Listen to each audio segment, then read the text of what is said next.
এক ইহুদি রাসূল সাল্লাল্লাহু আলাইহি ওয়াসাল্লামের কাছ থেকে কিছু দিনার পেত। একদিন আপনি রাস্তা দিয়ে যাচ্ছিলেন, তো সেই ইহুদি আপনার কাছে আসে এবং বলে, আপনি যতক্ষণ পর্যন্ত আমার দিনার ফেরত না দিবেন আমি আপনাকে যেতে দিব না।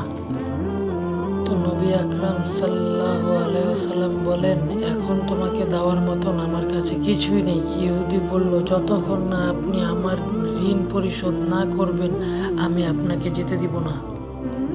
আপনি বললেন, যদি তাই হয় আমিও তোমার সাথে এখানেই বসে থাকবো। এটা বলে আপনি তার সাথে বসে রইলেন।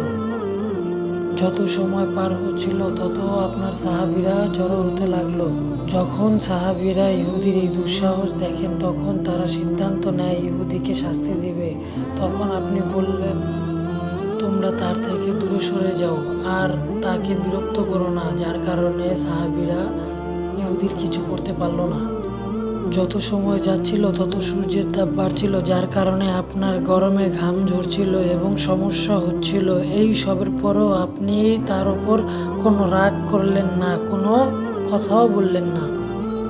আপনি সারাদিন ওইখানেই বসেছিলেন। জোহর, আসর, মাগরিব এবং ঈশার নামাজ সেখানেই পড়লেন, আর রাতও সেখানেই বসেছিলেন। ফজরের নামাজও সেখানেই পড়লেন। আর সাহাবীরা ইহুদিকে ডরাতে, ধমকাতে এবং দিতে থাকে। তখন আপনি রাসূল সাল্লাল্লাহু আলাইহি সাল্লাম বললেন, তোমরা তার সাথে এমন কেন করছো? তখন সাহাবীরা বলল, ইয়া রাসূলুল্লাহ, তার এত বড় সাহস, সে আপনাকে বন্দি করে তার সাথে আপনাকে বসিয়ে রাখে। হযরত মুহাম্মদ সাল্লাল্লাহু আলাইহি সাল্লাম বললেন, আল্লাহ আমাকে এই জন্য পাঠায়নি আমি কারো সাথে জুলুম করব। এ কথা শুনে ইহুদি সঙ্গে সঙ্গে ইসলাম গ্রহণ করে। তারপরে লা ইলাহা ইল্লাল্লাহু মুহাম্মাদুর রাসূলুল্লাহ বলে, আমি আমার সম্পদের বড় একটা অংশ আল্লাহর রাস্তায় দান করলাম। তখন ইহুদি বলল, আমি আপনাকে এই জন্য আটকাইনি যাতে আপনার অসম্মান করতে পারি। আমি দেখতে চেয়েছিলাম আপনার ধৈর্য কতটুকু। আমি তো তাওরাতে পড়েছিলাম মুহাম্মদ বিন আব্দুল্লাহ মক্কাতে জন্মগ্রহণ করবে আর তাইবার দিকে হিজরত করবে। সে গরম মেজাজ আর বেহুদা কাজ করবে না, মিথ্যা কথা তার মুখ দিয়ে বের হবে না। সে গরম মেজাজ আর বেহুদা কাজ করবে না এবং মিথ্যা কথা তার মুখ দিয়ে বের হবে না।